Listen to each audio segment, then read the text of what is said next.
Welcome back to the IBFP. Here's your host, Boxing New.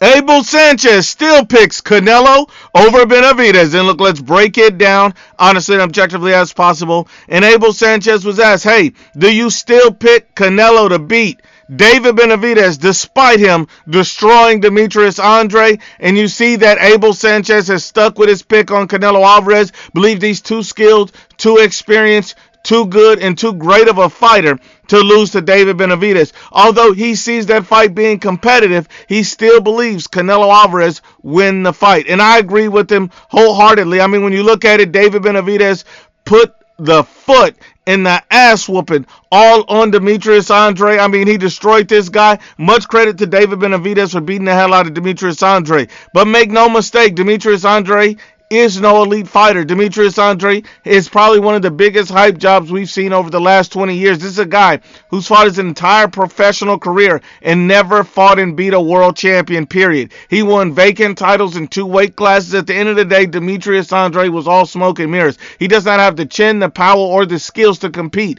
at 168 with the best fighters in the world. So at the end of the day, Demetrius Andre talks like he's a great fighter, but he's never done anything great. And the first time he ever steps up, he gets his ass whooped. I mean, that tells you everything about Demetrius Andre. Now, when you look at Canelo Alvarez and David Benavidez in a potential fight, that fight would have nothing to do with the Andre fight. Think about it like this. Canelo Alvarez has an elite chin, a chin that Canelo Alvarez has never hit the canvas, never been knocked out, never been messed up like that. You seen David Benavidez dropped by a journeyman in Ronald Gavril. So you see that Canelo Alvarez's chin is on a whole nother level than Benavidez and Andrade. He's facing a great fighter. Not a good fighter, but a great fighter in Canelo. Another thing is Canelo Alvarez has an elite power. He's knocking out guys that Benavidez could knock out in Caleb Plant. See, you got to understand, Benavidez is a good fighter, a tremendous fighter, but Canelo Alvarez is simply a great fighter, and that's why he will whoop David's ass.